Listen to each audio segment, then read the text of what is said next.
যারা আমার ভিডিও দেখেন তারা সকলেই জানেন যে আমি একজন পুরাতন অভিজ্ঞ ব্যবসাদার, প্রায় 30 বছরের অভিজ্ঞ ব্যবসাদার। তার সঙ্গে ট্রেডিং করছি দীর্ঘদিন ধরে।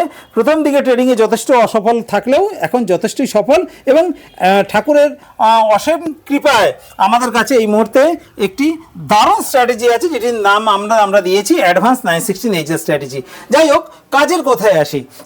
আমাদের এই ভিডিওগুলো দেখার পর অনেকেই আমাকে প্রশ্ন করেন যে আপনি একাধারে অভিজ্ঞ ব্যবসাদার এবং একাধারে অভিজ্ঞ ট্রেডার, আপনার পয়সা রোজগারের সহজ রাস্তা হিসাবে কোনটাকে বেশি পছন্দ হয়?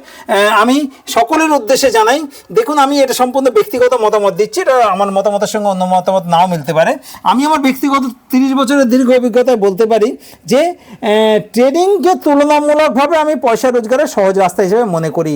দেখুন, আপনি যে কোনো ব্যবসা যদি চালু করতে চান তাহলে আপনাকে ঘর কিনতে হবে, ফার্নিচার তৈরি করতে হবে, মাল কিনতে হবে। ব্যবসাটা চলবে কি চলবে না আপনি কিন্তু অ্যাডভান্স জানেন না। কিন্তু বাই চান্স যদি না চলে তাহলে কিন্তু আপনার পুরো টাকাটাই জলে চলে যাবে, সহজে কিন্তু বেশি টাকা বের করতে পারবেন না ওখান থেকে। কিন্তু তুলনামূলকভাবে ট্রেডিং কিন্তু আপনার অনেক সহজ। আপনি এক সুইচে ট্রেডে ঢুকবেন, এক সুইচে ট্রেডে বেরিয়ে যাবেন, এবং আপনার কাছে যদি একটা ভালো আনকমন স্ট্র্যাটেজি থাকে তাহলে আপনি প্রফিটেবল ট্রেডারও হবেন। অবশ্যই আপনার কাছে আনকমন একটা ভালো স্ট্র্যাটেজি দরকার, এটা নিয়ে কিন্তু কোনো ভুল নেই। ট্রেডিং শিখুন, পয়সা রোজগার করুন সহজেই। সুস্থ থাকুন, ভালো থাকুন, ধন্যবাদ।